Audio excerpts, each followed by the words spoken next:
Look at you now, boy. Look at you now. Before the Bell podcast, slamming all comers. Bloodlines, crime time, real bath water. The boys' mind burns a CT.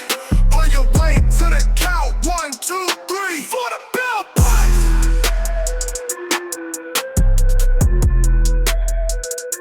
Before the Bell podcast.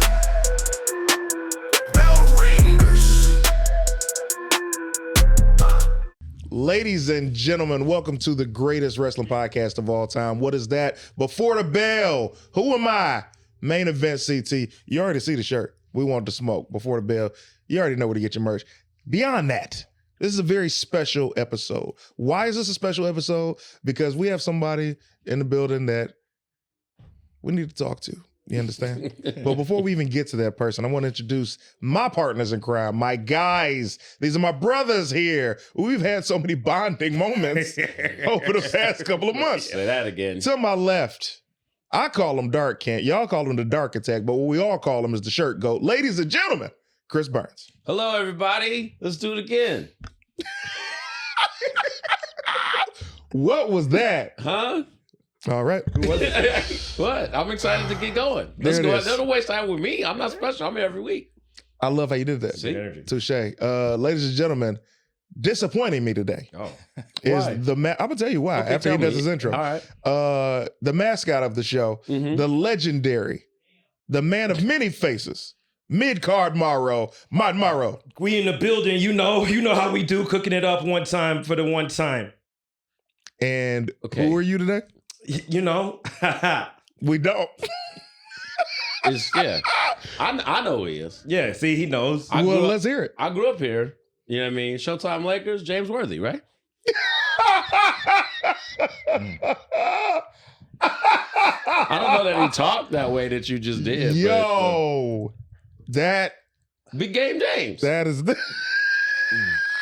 It's not. No? No, it's not. big game James. Number one pick in the draft. Went to the Lakers. No, that's not. Mid 80s. Nah, just Played with Jordan in North Carolina. yeah. who, no. who are you, man? Who? Yeah. What is this then? A Martez Ford. You will not. You will. You. Listen. No, I will not. Yo. I will not stand for this disrespect on Whoa. behalf of CT. Do you understand me? I won't stand for it. You didn't bother to come in with sunglasses, No. a solo cup. No. Enough. You put on a matching Lakers outfit. Which we've never seen him Never, wear. never. One No. time. Head to toe. Yeah. No shirt on under At this all. jersey. Ain't no tank top or nothing. Yeah. Check out a tank. Okay. Oh, well, cool. that is a teeny tank top. Fitting. There's several things, several issues with this. Yeah. Okay. How am I to know? You said, And you got these glasses on. Yeah, These yeah. are your prescription glasses. 100%. well, yeah, so I could see. We literally met this man yesterday. Oh, And again, I see no defining characteristics of you that would indicate. All right, I don't. Sometimes I just need to be me, man. no. Why can't I just be me? You know why you can't be you today? Because you know the special guest we got on this show. 100%. This is quite possibly the biggest guest of all time that we've had here. Wow. And let me tell you something. Before he gives you your intro, well, I'm gonna say it after he gives you your intro, but I'm disappointed in you, boy. Can I? Do you want to know the real? You're on your way backwards. You, ooh. That's a fact. I don't even know who the opposite of Lenny Bruce would be. I don't either. That's the problem. That's the problem. Yeah. I was gonna get a shirt. Shucky Ducky. That's the opposite.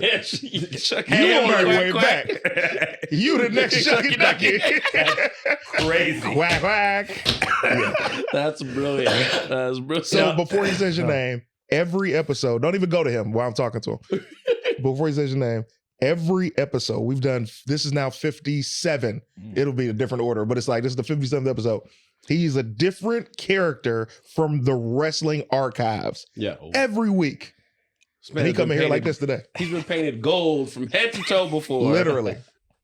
Look, man, I had 2 auditions. I'm Yeah. at work. Nah. It's been Nah. I can run in the trunk and just put something on. So you're saying okay? that you've been so busy that the bell ringers don't deserve it That's today. not. That is not. That's what it sounds like to You me. know he knows he's wrong. Look at this sweat on his brow. On his brow. Yeah. Ran here. You know. I was. Martez Ford is crazy. He really I is. was gonna wear like a whole I had an idea, but then I had the store I was gonna go to. They weren't open today, so I just couldn't. I would have rather you said this is Magic Johnson's number, right? Yeah. I would rather that's use Kareem. That's Kareem. Kareem. Yeah. I'd rather you played Shaq as a guest appearance in WWE or Kareem's been in. So he did something with wrestling before, right? early '80s, maybe. Maybe. Yeah, and then Possibly. I'm Marine. No, There's there's no too late. cleaning up now. No, why not? There's no. I'm Marine Mabjul Mabar. Listen. Nah, Yes. you let us introduce him, man. All right. Before I get pissed. Bell ringers, ladies and gentlemen, we have a very special guest with us here on the show. You absolutely love this dude. I've known him for several years. I've watched his career, man, and he is heights is not the name of the game with this dude because he goes above the heights. All right.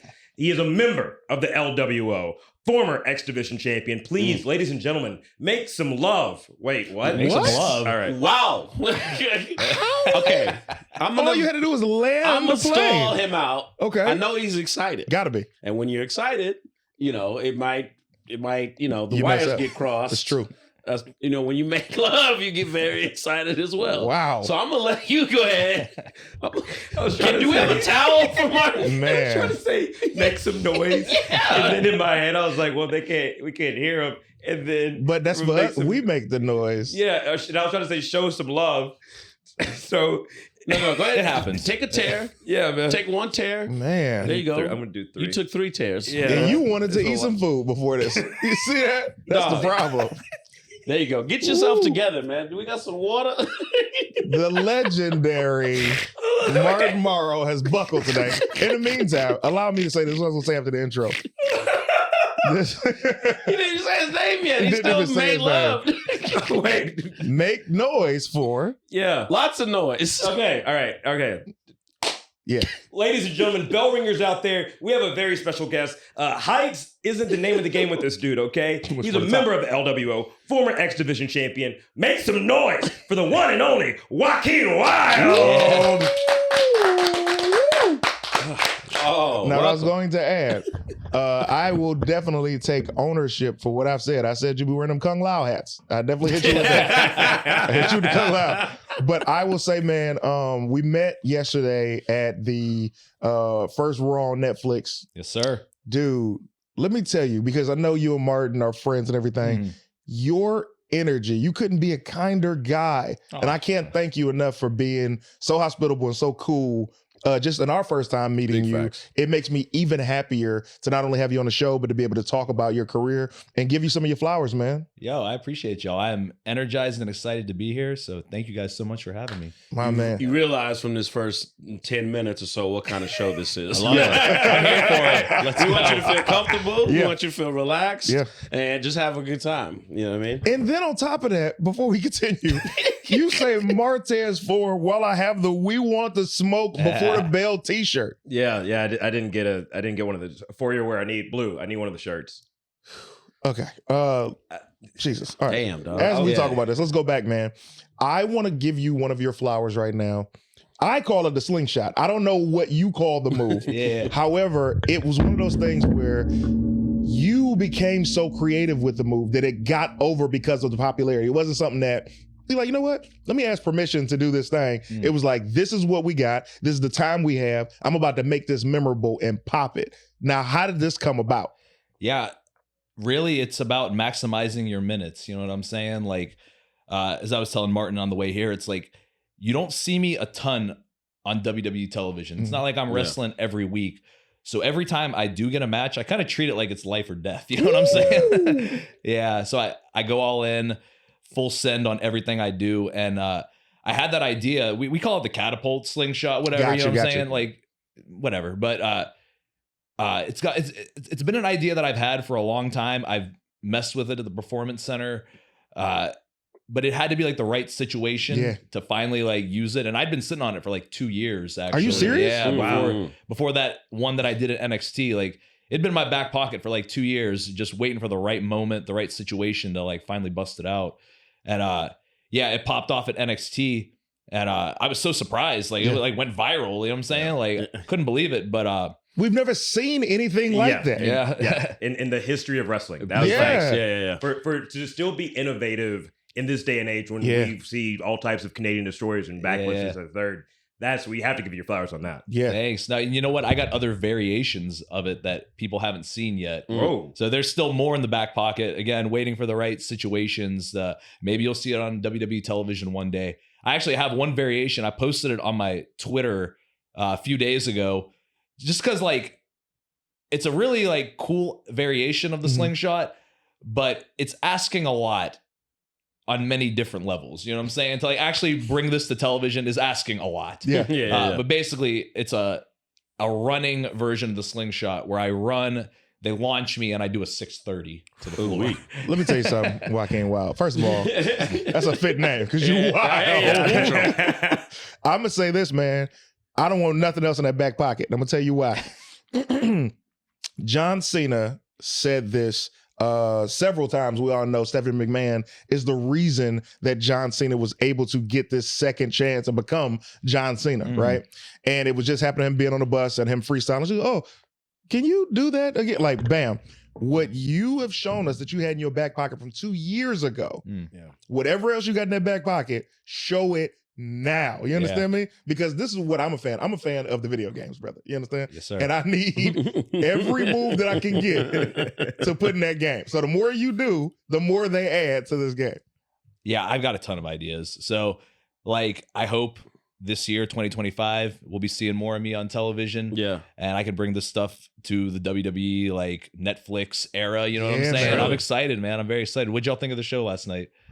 What did we think of the show? Fantastic. I'm going to go last because you know I'm the hypest one in there. Go ahead, Burn. I mean, I'm still, coming down from the high. You know what I mean? Yeah, me too. I couldn't critically tell you anything about it at the moment. You know what I mean? I still am in that, I was gonna say afterglow, but that's a little suggestive. You know what I mean? Well, we got yeah. friend of the show, Naomi.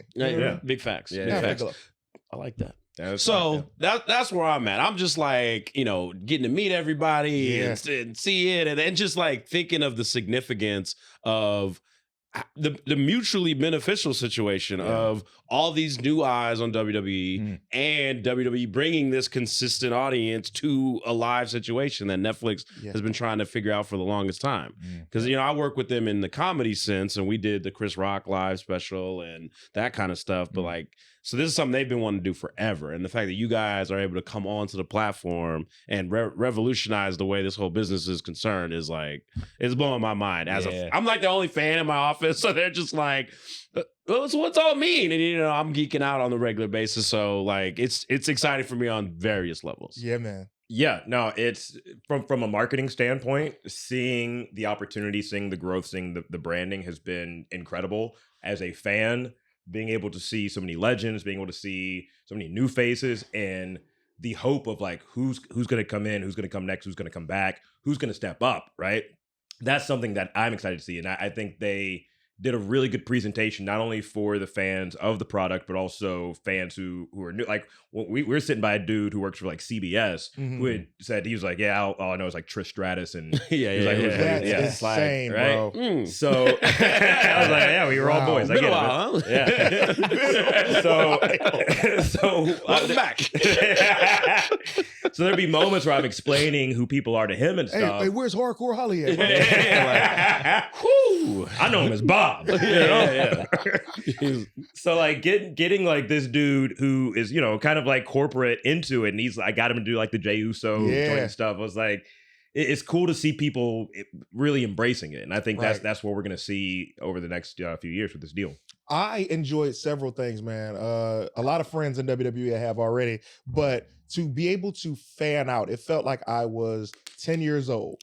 I got a chance to see everybody interacting with everybody. And then I got a chance to see some fans just be like light up because a lot of them will never get the opportunity to be in the room with their favorite superstars. And then the highlight for me, honestly, was getting a chance to meet people like you because I'm like, yo, this is like, I'm really big on energies, man. And when people are kind, it's like, yo, you made me a fan of you. You made me a fan of you when you did that catapult. That's the first time. And then meeting you yesterday was like, all right, this is great because these are the types of foundational relationships that transcend just one meeting, right? And with that, speaking of meeting, man, we got a chance to meet Rey Mysterio at the presser for Netflix. As somebody who's the leader of the NWO, the LWO, how has he ever like big brother, like, hey, let me teach you this, or let me show you the ropes with this? Or how is the relationship between all of you guys within the faction? Yeah, it's been an incredible experience. Like working with Rey Mysterio, teaming with him. Every match that I do have, I ask him if he'll watch it. He gives me feedback. He's given me so much great advice in this time. Like, you know, you think that you know some stuff about wrestling when you've been doing this for a long time. Then you talk to someone like Rey Mysterio and you're like, all right, I'm not as good as I think I am. There's still a lot more to learn here. You know what I'm saying? And I'm just like so thankful for the knowledge, the wisdom that like he shared with me. So yeah, it's been a beautiful experience. Man, that's so dope, dude. Yeah. I'm like, I always ask a million questions when it's ever somebody that I've grown up watching or I get a chance to work with, to my detriment a lot of times, because then when you seem too much of a fan, you're like, hey, get this guy. You know what I mean? But it is, man. Like I remember I was around Jamie Foxx when I first got to LA, and I was like asking him every single thing. And one day we were in his office and he was like, I'm gonna go to the bathroom. And I was like, I'm gonna go to the bathroom too. But not, I never not heard that like story. I'm gonna, go to the bathroom and be it was Sitting like, next all to him in right, the stall. Like, a stall Over the top. So the conversation. theme song to the Jamie Foxx show. Here we come, here I am. But I say this to say, as we're walking through the office, he has a secret entrance or something. Oh. This dude disappeared, bro. I did not see Jamie Foxx for 4 more years. And then I saw him. I'm like, hey, man, what happened? He's like, oh, man, I got to keep it moving, baby. And I'm like, I respect it. But go ahead. Well, piggybacking on that, a lot of one of the running themes we have on here with guests is like fan interactions. And like, I know it can range from the peculiar to actually really, fun and insightful interactions. Do you have any like really memorable fan experiences from your time? I mean, you've been wrestling since you were like 12 years old. Yeah, I've been wrestling a long time. Oh, my God. Yeah, man. I have to think about it. I mean, there's definitely peculiar interactions. Definitely. There's memorable ones as well. Like just something off the top of my head, just thinking like, there's this guy. So it's funny. It's like he works at the Orlando International Airport. Okay. already. He is a big fan. Yeah. Mhm. Works at the airport. So like he's through security. Like he's there. You know what I'm saying? Yeah. Access. On one hand, like I appreciate it because he makes us look like bigger stars because we walk through the airport and every time he's like, yo, let's get a picture together. You know what I'm saying? Like the people around are just like, oh, who's this guy? You know what I'm saying? So it's like, on one hand, you appreciate it. Yeah. But like, it just goes on like way too long sometimes where it's like, all right, bro, like, this ain't the first time we've met at this point. We have a photo book. It's like, of you and I together how many at this point. pictures like do we need to take here? You know what I'm saying? It's wild to hear that because one, he's risking his job for you every single time. Every he does time. that. And it's 'Cause not they just me. cannot do this. That is not allowed for you to have. No, definitely not. You TSA. Hey, just hold on. I'm gonna get to you. Take your shoes off. I'm gonna get to you. Someone walking by with a bomb. Hey, hold this real quick. You're not gonna bomb him, man. Just put it in the other hand. Use Let's take the picture. We'll be all right. Do it vertical and a horizontal. That's how you gotta do it. There was a funny one last night. Cruz del Toro had a friend that was backstage with us, and we're standing around by the gorilla position, and the Undertaker's there. So right, Yep. so Cruz's friend wants to get a picture with the Undertaker. Oh, Of course. Yeah. Right. So You're seeing which one in our group is the problem. yeah. so he asked Cruz like, "Hey, can you ask the Undertaker if he'll take a picture with me?" Oh yeah. So Cruz like taps Undertaker, asks him like, "Hey, would you take a picture with my friend?" Oh yeah, sure. And introduces the friend, and Taker's like, "I already took a picture with this guy." Hilarious. So then Cruz like goes to the friend and was like, did you already get a picture with him? He says something back in Spanish, and he goes, oh, yes, but he doesn't have a picture with you in the American Badass gear. So he needs another one. No. That's hilarious. Like, I gotta have all the gimmicks, bro. You gotta have the gift. Could you go put on the mean Mark Calloway fit? I think that would- But speaking of Cruz, man, Cruz, let me tell you something. That boy shaved that beard off. He looked 12 years old again. You ain't the first person to say that. He's a completely different person. I'm like, who's my man? This is a child. Oh, that's Cruz, bro. So what is it like teaming? Like, because I know in your career, you've done a lot of things. You go solo, you go to tag. What do you prefer, tag wrestling or solo? I mean, I like everything. Whatever the situation calls for, like I'm ready for it. But I guess I've had the most success in like factions and tag teams. So it's like I kind of have to go with that because just looking at my career, it's like, TNA, I had great success when I was in the Bromance. Yeah, the Bromance, yeah. You know, when I was DJing in the Bromance, right? You know what I'm saying? And that was a lot of fun. And Legado del Fantasma, like we had a lot of success doing that. And now LWO, it's like, I guess like all the biggest stuff I've done has been as part of a group or a team. But that being said, you know, when you're in groups and teams, it's like there's a part of you that, you know, longs for like some solo stuff. You know what I'm saying? Sure. So it's like, that's still something that like I would love to tap into more and like showcase more to like the WWE audience because like they haven't really seen me do single stuff. So we'll see what's on the table for me. Yeah. Have you, like with having like WWE Speed, for example, have you felt that you've been able to tap into a little bit more of that? You talked about the back pocket, but like, is that something you want to do more of, or is it because that time is so consolidated? Is it difficult to get all that in? I loved doing WWE Speed. Like, I don't know, that was so much fun. I did like 2 or 3 of those matches this summer. And like, don't get me wrong, it's cool to like go out there and have 15-20 minute like classic match, but if you can get your job done in like 2-3 minutes, like that's a good night of work too. But yeah, it's different, you know what I'm saying? Because it's just all like big moves, you know what I'm saying? Like for just two or 3 straight minutes, like, just doing it like that, like it's exhausting in a different way. But I don't know, I felt right at home like doing that type of match. Okay, I've been a fan for a long time. This may be a dumb question. I'm sorry if it is, but so when you're getting ready to take the breath, practice. Hold on, I hear it. When you practice like a really big move, you know what I mean. You're gonna do a 650 off the top rope or something like that.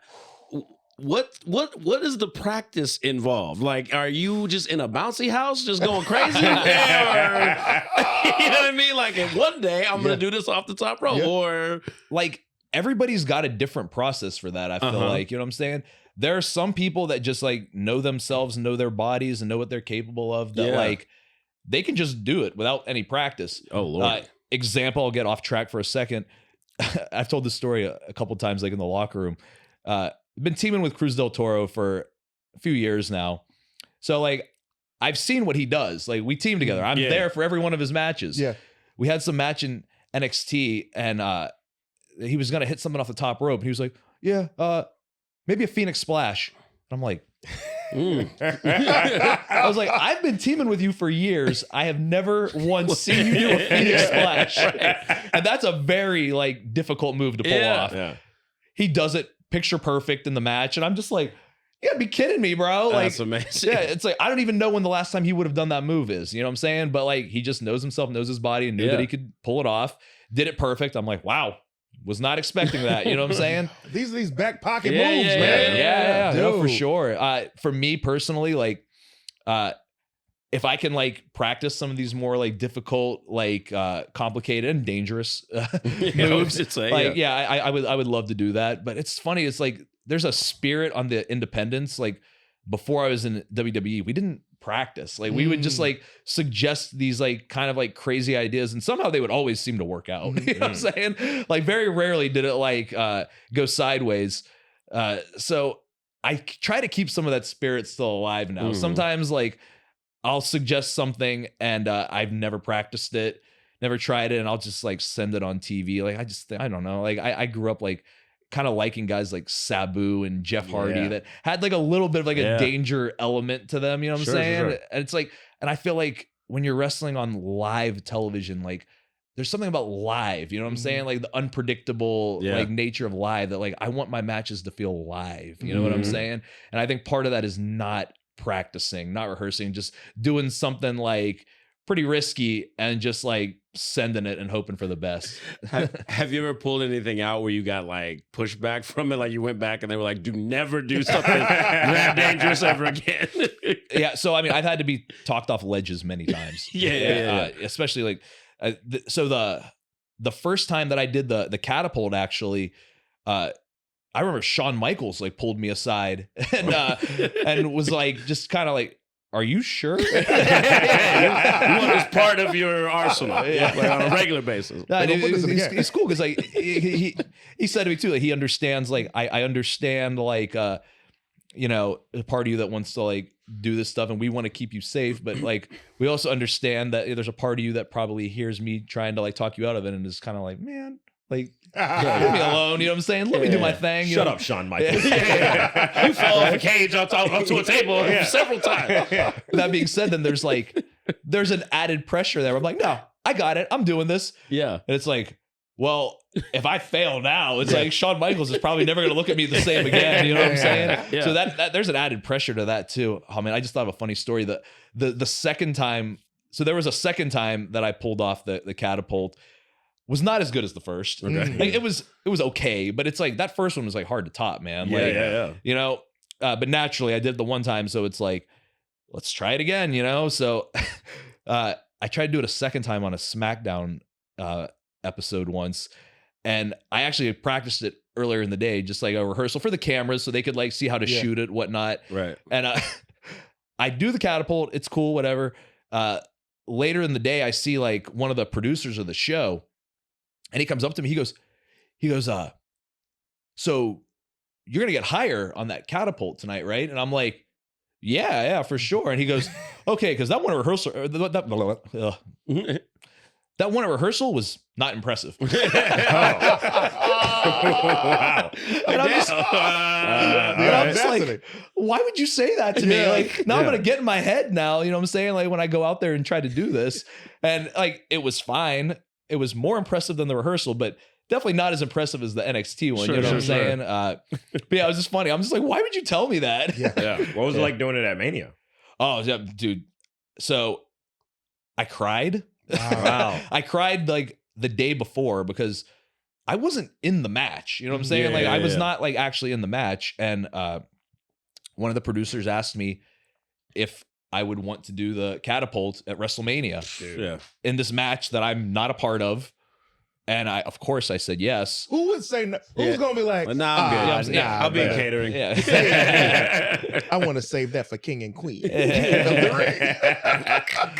Yeah. So but then when I got back to like my hotel room and just like kind of processed like, yo, like I'm gonna do this at WrestleMania. Like I cried, like, overwhelmed with emotion, because like it was weird because when I did the first one on NXT and it kind of popped off and went viral, I was texting with a friend of mine, shout out GJ, my boy in Houston.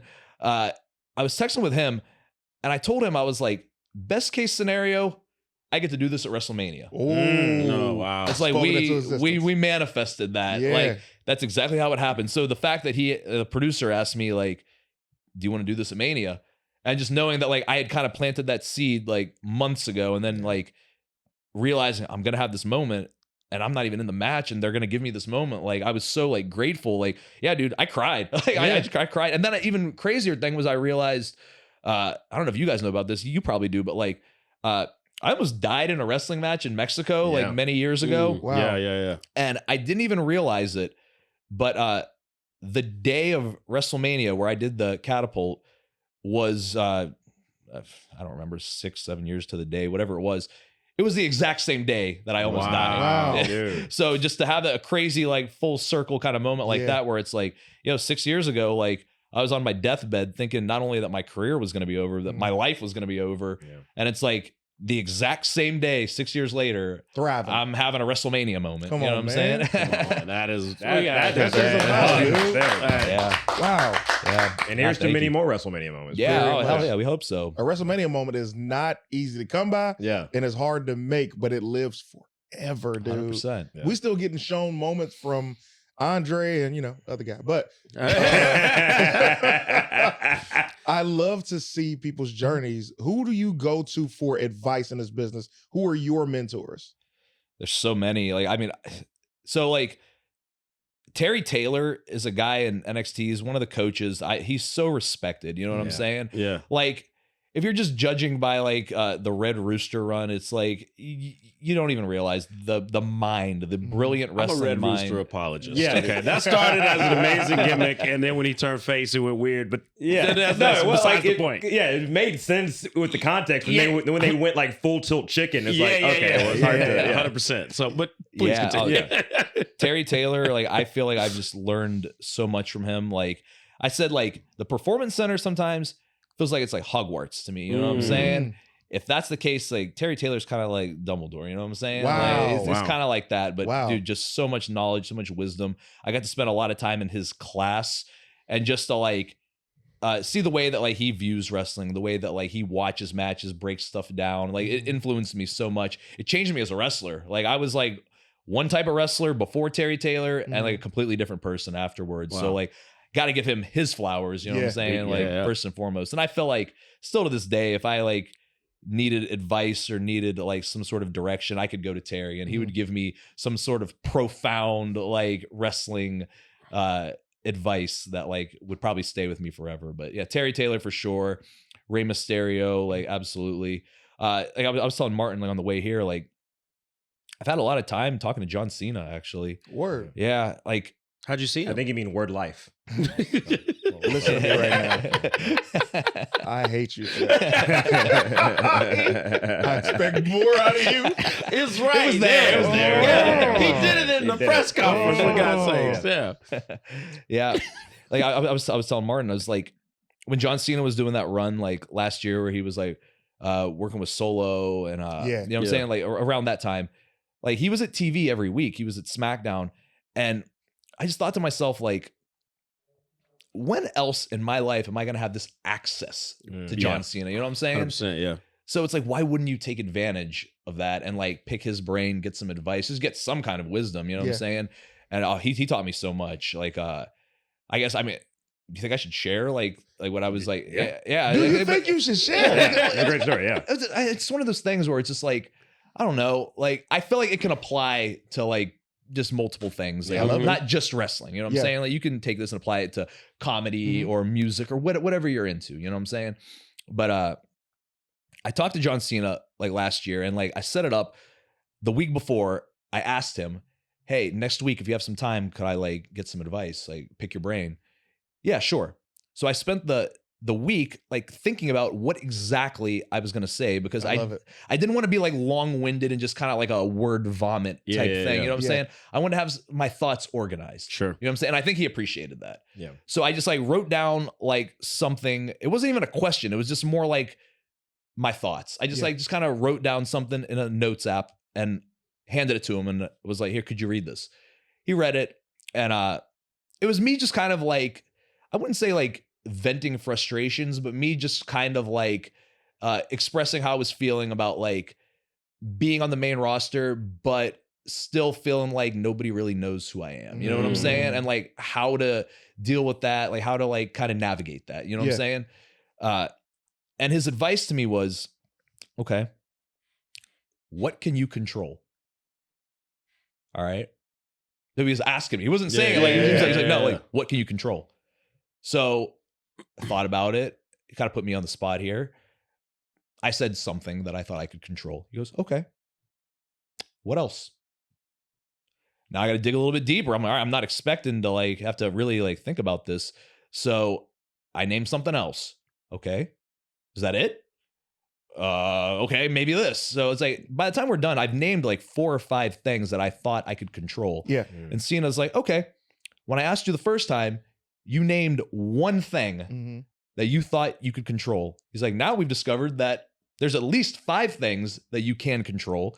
Have you done any of these 5 things yet? And I'm like, damn.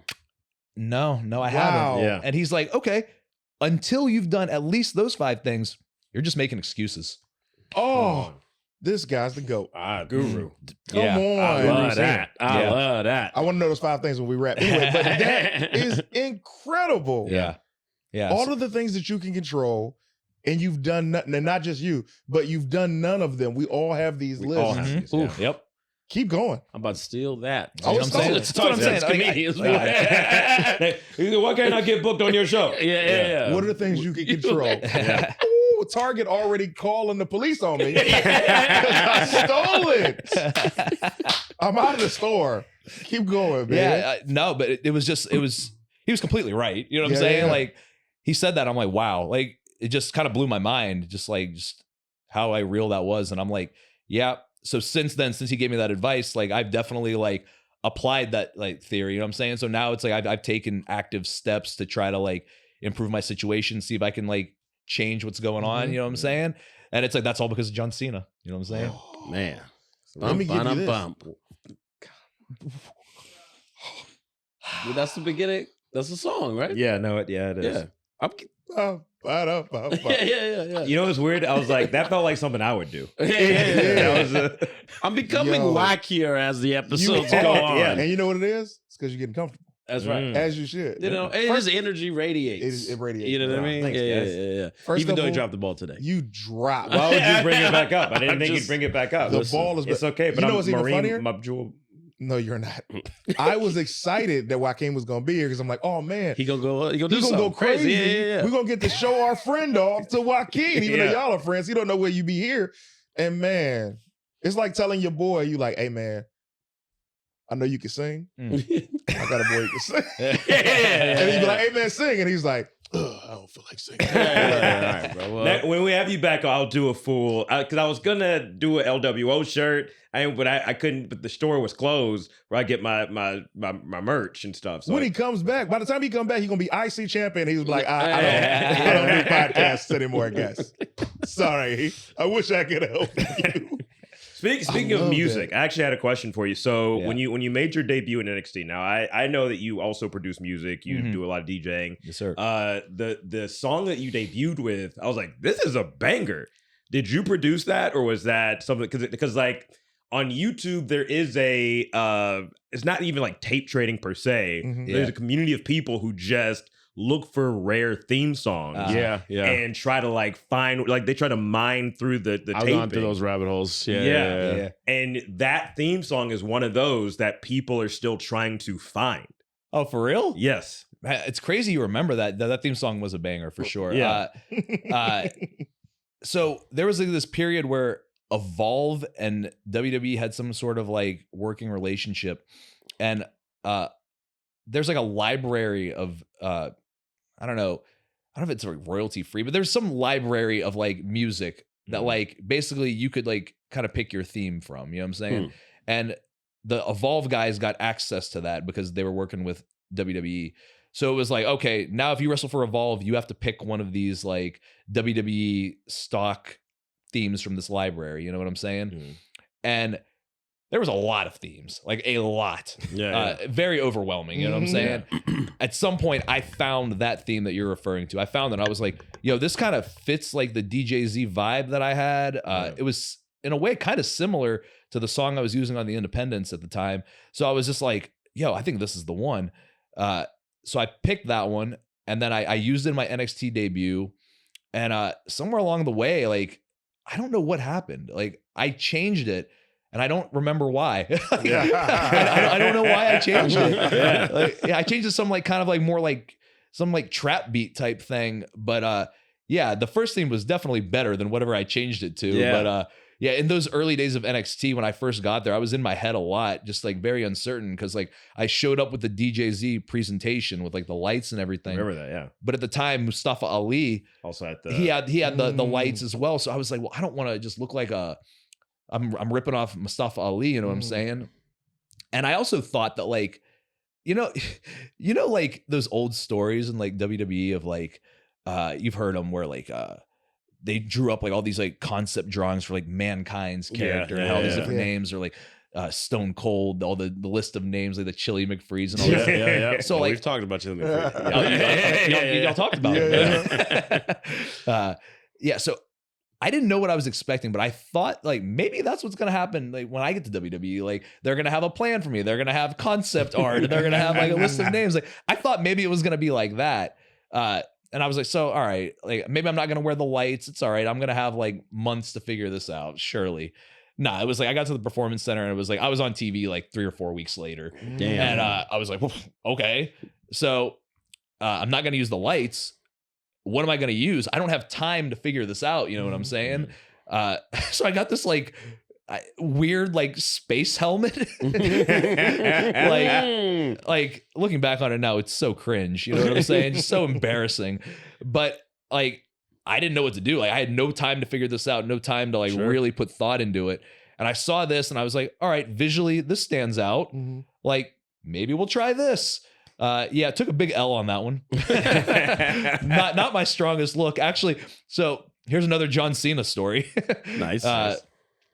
There was one day that he came to speak to us at the Performance Center and spoke to like a big group of us for like an hour. And then after he spoke to us, he said like, yeah, I'm going to hang out. Like if anybody wants like a one-on-one, like chance to talk to me, like, yeah, I'm going to hang out for some time here. But at that point, like we'd been training all day at the PC. Like he spoke to us all for an hour. Most people left. Again, when am I going to have this access to John Cena? Yeah. So there was probably like 5 or 6 of us that actually like stuck around. Nobody was regulating time. So like I think like Austin Theory might have went in first. He was in there for an hour. Like I'm not even kidding. Oh, boy. He was in there for at least 1 hour. Yeah. Ashanti the Adonis goes in after that. Hour and a half, maybe. You know what I'm saying? By the time it finally got to me, like I had been waiting for like 3 hours to speak to John Cena. Yeah. And I'm in the full like space helmet. You know what I'm saying? I'm in the full like ensemble.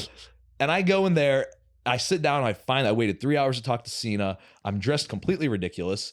I did that by design. I just thought like, you know, like everybody's in their gym clothes and stuff. Like, let me show up in gimmick. So I changed into the gimmick actually. I walk in there, sit down, excited to talk to John. Coach Bloom, Matt Bloom, opens the door. Hey, we got to wrap this up in about 10 minutes. Oh, damn. Man. You don't barely have time to take your helmet off. Yeah, I'm just like 3 hours, and I get everyone else gets an hour with him. I get like 10 minutes. Let me tell you something. Ashanti needed that time. Yeah, 100%. Your 10 minutes, you did a lot in. Yeah, That the dude, that funny thing was like, whatever. I talked to him for 10 minutes, Yep. like got some advice. A few months later, they did a SmackDown in Boston where Cena made like an appearance on that SmackDown. And I'm like, I was on 205 Live that night. So I'm standing like backstage, just kind of getting warmed up for the match. I've got the space helmet on again. And Cena walks past the hallway with like a big entourage of people, sees me, stops the whole entourage, comes over, shakes my hand, talks to me. You know what I'm saying? I'm like, all right, if anything else, he remembers me. You know what I'm saying? Like I might be dressed ridiculous with the space helmet, but Cena stopped what he was doing, noticed me, remembered me. You know what I'm saying? Yeah. So like, Short all and right, sweet, man. it wasn't a total L, I guess is what I'm trying it to wasn't say. an L at all because he still took the time. Matt could have came in and said, hey, we got to wrap this up. And he was like, oh, I'm sorry, man, another time. Oh yeah, you sure. got the time, dude. Sure. 100%. And Yeah. you did what I like about what you've been saying is that you take advantage of the opportunity right there. The fact that people left, where are you going? To get a Mountain Dew and a chips? This is John Cena. Yeah. Time to it. Yeah, so I love when people maximize the most of their opportunity. Most people don't do that. Most people see someone who is of a certain stature and will say, oh man, that person don't want to talk to me, or you know what?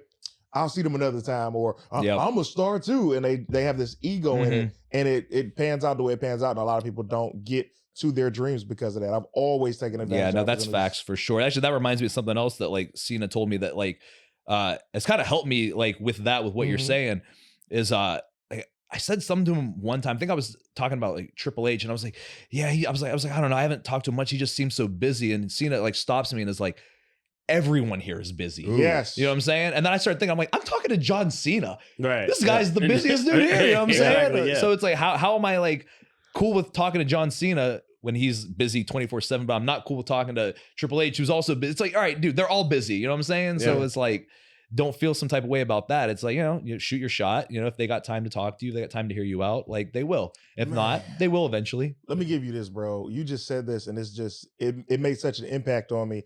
When you were going to talk to Cena the first time, not the prequel when you met him at the Performance Center, but when you said, I would like to get some advice from you. Mhm. And you wrote in your phone and your notes the things that you wanted to ask them. You prepared a list, Yes, right? sir. Yep. That's maximizing time because you're not wasting anybody's time when you go and talk to them. 100%. Yeah. When you make that decision, I try to look at life like this.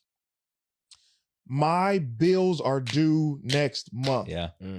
How can I be scared to speak when I have to eat today? Yeah, man. Right? Survival. So many people think about, oh, I got time and this is going to happen. No. Mm-mm. If this decision for you to go and talk to this person is the difference between you eating today, Yeah. then you really go talk to that person. Yeah, man. So, man, if you don't talk to Triple H immediately, Yeah. hey, Yeah. Triple H, why they call you Triple H? I'm going to call you Triple Paul. Why don't they call you like, I'll be PPP? Is he alone? PPP. That's, You all I'll right? tell you something, boy. All right. You on your way. You're on your way back. Finally. You on your way back, boy.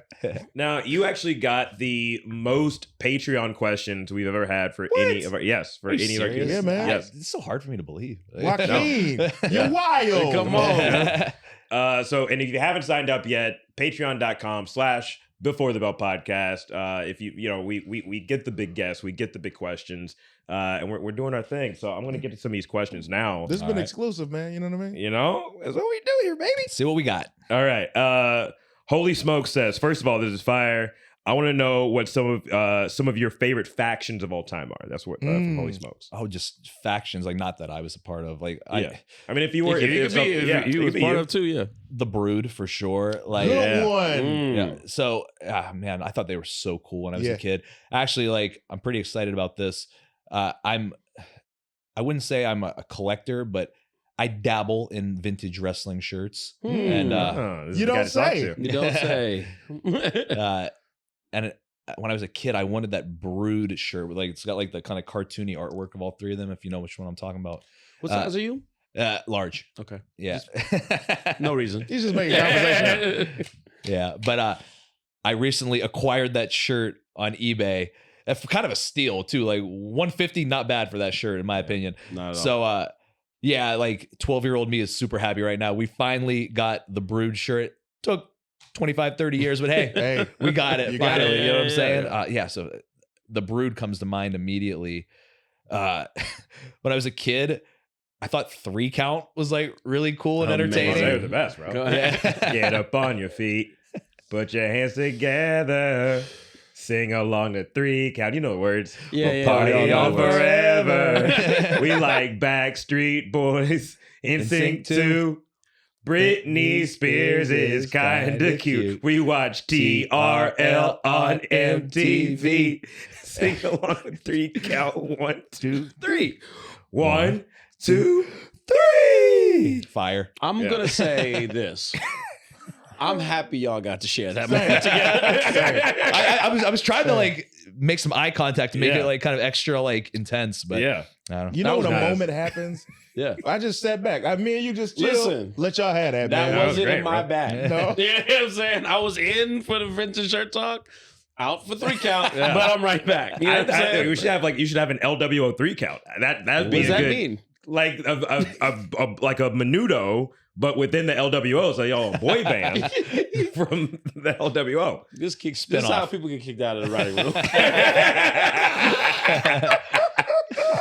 Hey, Mark, why don't you go? Why don't you go get a Mountain Dew while we talk to John Cena?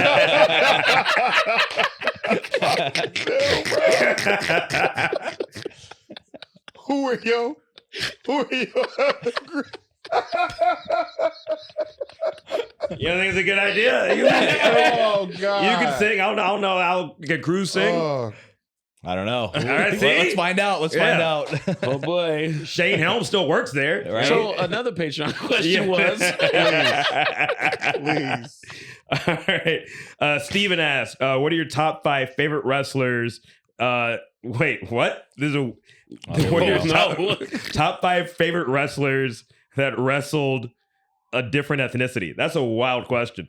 What does that no pun mean? intended. What does that Yeah. mean? I guess like Wahoo McDaniel. I don't know. Reread it. Yeah, yeah. What are your top 5 favorite wrestlers that wrestled under a different ethnicity. I know exactly. Oh, what he I means. see what he's saying. Yeah, Okay. yeah. Like Muhammad All right. Hassan. He's was trying to be Italian. cute. He's trying to be Oh, trying to be he cute. is trying to be cute. Yeah, okay. Because I was.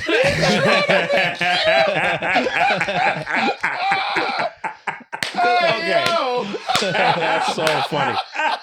Yeah. That Okay. tickled my spirit. Right. He's trying to be cute.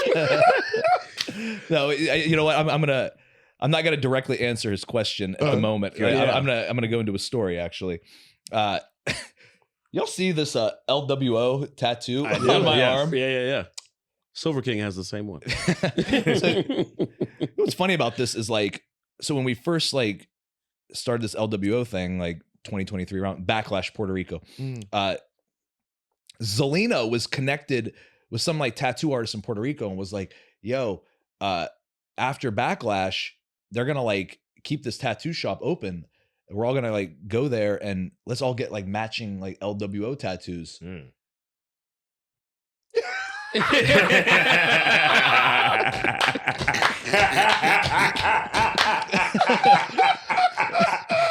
Great idea. Great idea, Zelina. And I'm sitting there like, is this okay? Like, Yeah. No, I don't. That matter. I cool. Yeah, so I'm like, this is for life here. You know what I'm saying? I'm like, is this okay? Like, you know the situation here. Like,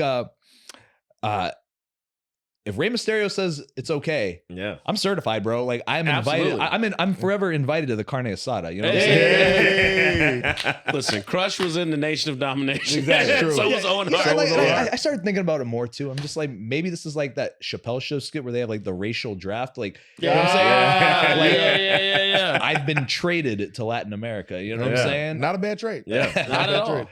Like, Me I don't gusta. know. And like, it's funny. There was a guy that like tweeted at me like a couple weeks ago, and like this was so funny. I'll say this: I get a lot of tweets about my ethnic background. You know what I'm saying? This dude tweets me, right? And he goes, just realized that Joaquin Wilde is Filipino and not Latino. And honestly, being mistaken for some other ethnicity is one of the most Filipino things I can think of. And I'm like, dude, that is facts right there. Like, my entire life, bro. Yes. Racially ambiguous is the term that I've coined for myself. Here. Ambiguous, man.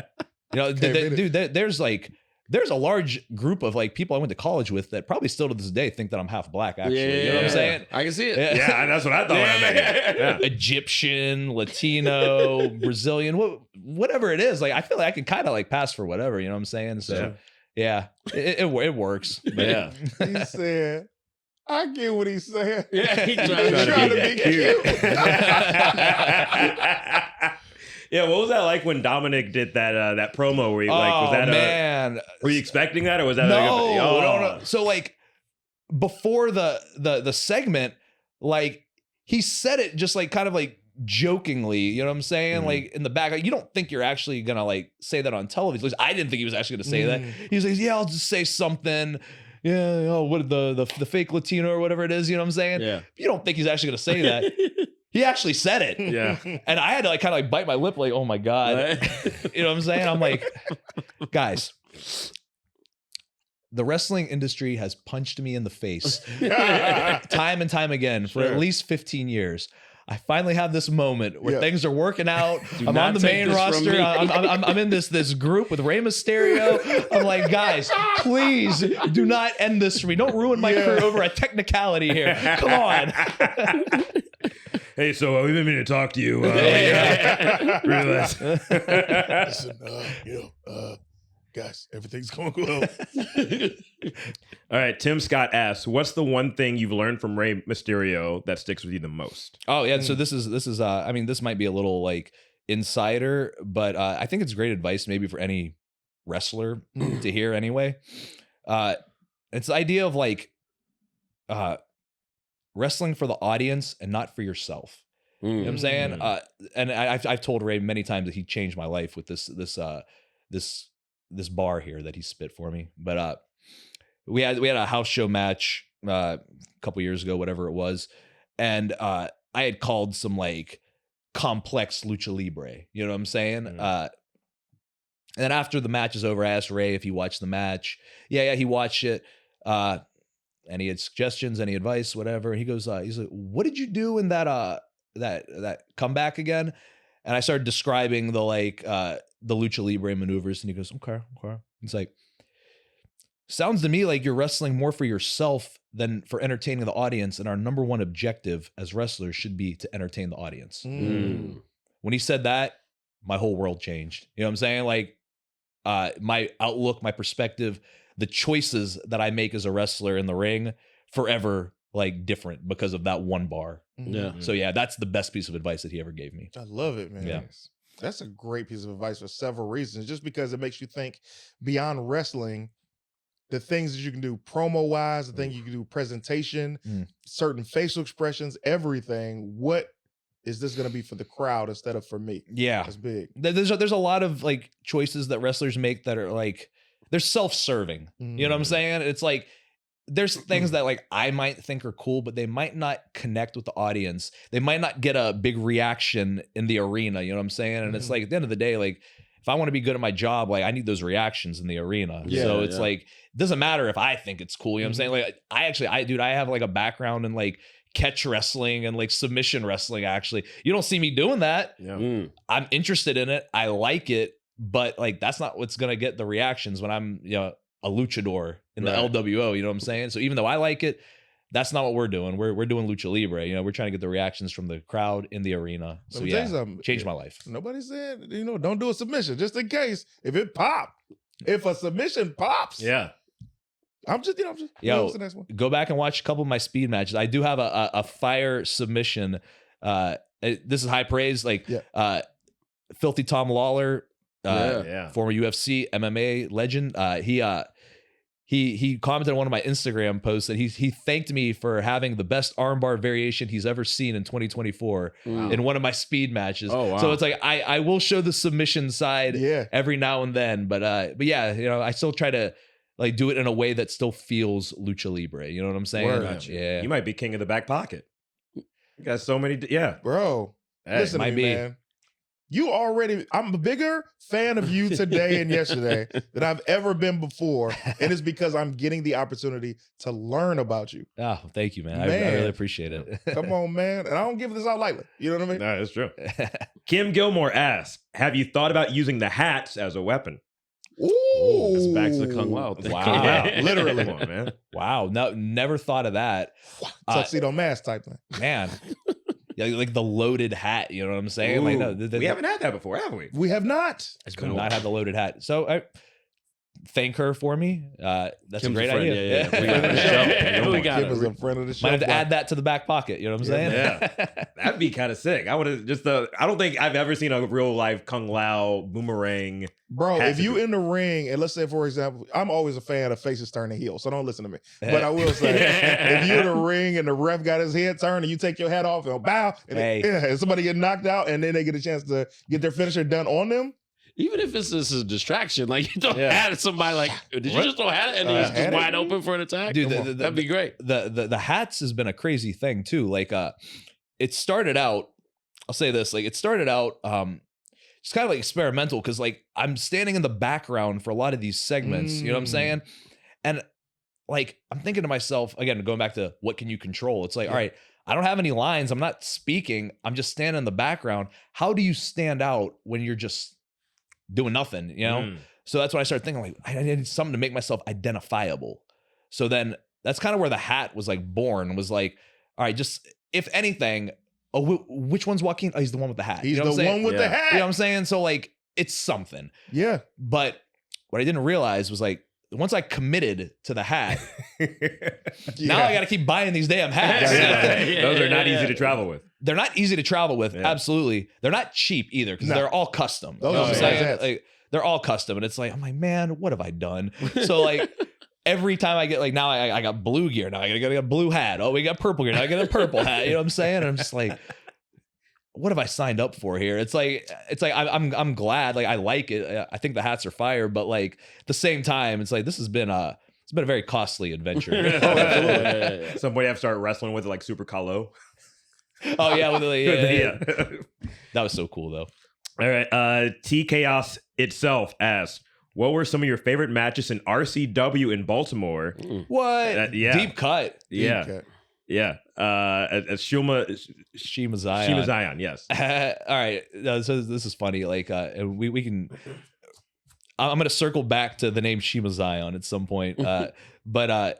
So RCW was this promotion in Baltimore. I remember Ruckus. I don't know if you remember Ruckus. Oh yeah. Yeah, Ruckus, like a OG in the game for sure. Like he was like heavily involved with RCW, and like I wrestled Ruckus when I was 19. We had like a really good match. So I think he like maybe put a word in for me for this RCW place in Baltimore. At the time, I was living outside of Washington, D.C. Okay. So like Baltimore was like an hour away, you know what I'm saying? So it worked out nicely. When he said, yo, we should book Shima, the promoters of RCW thought he was referring to Shima from Dragon Gate. No, yeah. So when I showed up, they're like, "Is that Shima? Who's this guy? This is not Dragon Gate Shima." But anyway, so that was funny. That was a funny little story about when I first got to RCW. But the best match I had there was with Adam Cole. Yeah, we did a 2 out of 3 falls match that like it's on YouTube, I believe, but I think I uploaded it. Like, it's on YouTube, I believe. I have no idea. I could have got up there. Make sure you like and subscribe to whoever Yeah, put the video. whatever account that was. I don't know. Yeah, right. But yeah, so no, that was the best match I had for sure. Was me and Adam Cole. Now going back to Shima Zion. So I've had just like my entire career, I've had heat with whatever name that I have. You know what I'm saying? DJ Z was like the only time that I really got it right. You know what I'm saying? So Shima Zion, that was my first name when I like started out doing independent shows. I was 16 years old when I came up with this name. So by the time I start getting like big opportunities in wrestling, you know, when I'm like 22, 23, like stuff like that, I'm stuck with this name Shima Zion. Nobody can spell it. Nobody can pronounce it. I'm trying to make a name for myself. How do you make a name for yourself if nobody can spell or pronounce your name? Yeah. Big. Yeah. Yeah. Real. And I thought of it when I was 16. So it's like there's so many things that like you liked when you were 16 that you don't necessarily like when you're 23. You know what I'm saying? Yeah. And I'm just like stuck with this name. And then I get my opportunity at TNA. And I'm thinking to myself, like, oh my God, I'm so pumped. Surely they're not going to let me keep this name Shima Zion. So like, this is it. This is my big moment. Finally, I get to change my name. And they brought me in a day early. The night before my debut, D'Lo Brown like pulls me aside and was like, yeah, so we're going to change your name. Come up with a list, you know, start thinking of some other like opportunities for something else you could call yourself. And I'm like, all right. So like I start racking my brain, bro. Like I stayed up like all night, coming up with just different names. I'm not gonna let this atrocity happen again. We're gonna have the right name this time. You know what I'm saying? I tried to do the Childish Gambino thing. You know, you put it in the Wu-Tang name generator. Yeah. Crafty Bernardo. That would be something. Crafty Bernardo. That was what the Wu-Tang name generator gave me. And I thought, all right, this could be the name, guys. You know what I'm saying? And Boy, oh boy. And new WWE champion, Crafty Bernardo. you can see that name like headlining WrestleMania. Absolutely. But yeah, I came up with like 25 names. And then like the next day I get there with the list of names. Surely one of these is going to pop off. And I present it to Vince Russo. And he's like, oh, bro, we already got your name. Oh. He's like, Shima Zion? Zima Ion. I barely have to change it. Oh my God. You know, fancy schmancy. I'm like, man, all these years wanting this opportunity to change my name from Shima Zion, and we've just barely tweaked That it is to so funny. Zima Ion, a name that means nothing. And I'm like, man.